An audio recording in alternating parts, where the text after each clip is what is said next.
Je vais maintenant vous montrer comment faire pour aller chercher votre dossier de crédit et pointage de crédit Equifax. Donc c'est vraiment pas compliqué, c'est pas une vidéo qui va être très longue, mais je vais vous le montrer au cas où vous ne l'avez jamais fait. Alors je vais vous partager mon écran pour que ce soit plus facile. Donc vous voyez ici, vous avez votre navigateur, vous faites equifax.ca. Et là, vous voyez ici, si vous arrivez en anglais, vous pouvez marquer ici en français. Et après ça, vous avez l'option, vous voyez en ce moment que via la vidéo que je fais là, que vous pouvez cliquer sur s'inscrire maintenant, c'est 24,95 par mois.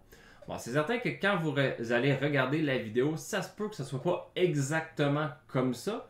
Parce que des fois, ils peuvent changer leur site web. Donc, c'est soit ça va être là, soit il va y avoir un onglet quelque part, comme mettons produit, et là, vous pouvez voir Equifax complet supérieur. Donc, il y a une place à quelque part qui devrait être marquée que vous pouvez vous inscrire. Donc, on va dire inscrire maintenant.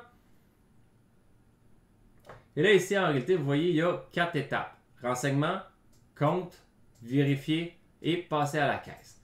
Donc, en réalité, la partie renseignement, c'est vraiment pas compliqué. Prénom, nom, date de naissance, numéro de cellulaire, numéro d'assurance sociale, votre adresse et résidez-vous à votre adresse actuelle depuis plus de 2 ans et cliquez Je ne suis pas un robot et à la fin, on fait Continuer. Bon, techniquement, pour toute la question des renseignements personnels ici, il n'y a rien qui devrait être problématique. Par contre, l'adresse actuelle, ça, c'est l'endroit où est-ce que souvent les gens vont bloquer. En fait, c'est pas vous qui allez bloquer, mais c'est Equifax qui va vous bloquer. Pourquoi? Parce que qu'est-ce qui arrive, c'est que en mettant votre adresse ici, si l'adresse que vous avez à votre dossier de crédit est la même, à ce moment-là, il n'y aura pas de problème. Par contre, ça peut arriver que ça ne soit pas la même. Pourquoi? Mais pour plusieurs raisons, mettons vous avez déménagé dans les dernières années et que ça ne s'est jamais rendu à Equifax et TransUnion, mais à ce moment-là, si vous marquez votre adresse de où est-ce que vous vivez, mais que votre dossier de crédit, l'adresse est différente, là, il va y avoir un problème, puis là, ils vont vous dire « Appelez-nous pour qu'on puisse vérifier votre identité ». Bon, c'est plate, mais ça arrive souvent, ok? Donc, faites-vous-en pas, c'est pas parce que vous avez des gros problèmes, c'est juste que dans votre dossier de crédit, l'information n'est pas la même que celle qui est véridique. Donc, à cause de ça, ils veulent vraiment s'assurer que c'est vraiment vous qui faites la demande. Donc, techniquement, ça, c'est une des places qui peut avoir des problèmes. Là, je ne le ferai pas parce que j'ai déjà mon compte de crédit. Mais là, la première partie, c'est renseignement.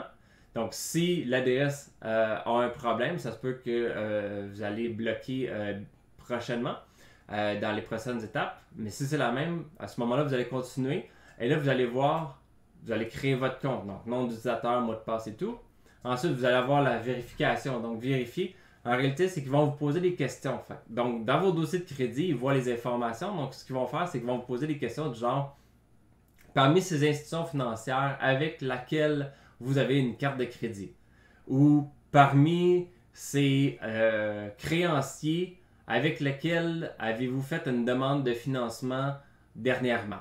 Donc, ils vont vous poser des questions comme ça en lien avec vos dossiers de crédit. C'est pour s'assurer que c'est vraiment vous qui faites la demande d'ouverture de compte et s'assurer que ce n'est pas un fraudeur. Donc, en vous posant des questions comme ça, ils s'assurent, ou en tout cas, il y a beaucoup plus de chances que ce soit réellement vous qui faites la demande. Et finalement, vous avez le passer à la caisse, donc vous allez payer, mettre votre carte de crédit pour pouvoir effectuer le paiement.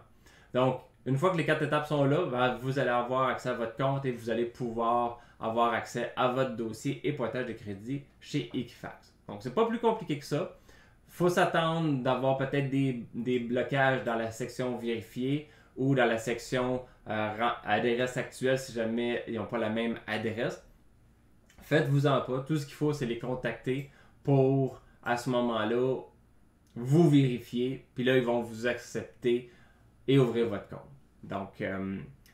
Donc faites-vous-en pas là-dessus. C'est pas que vous êtes vous avez des mauvais dossiers de crédit. C'est juste pour vérifier votre identité, pour éviter le vol d'identité. Alors voilà, bonne journée.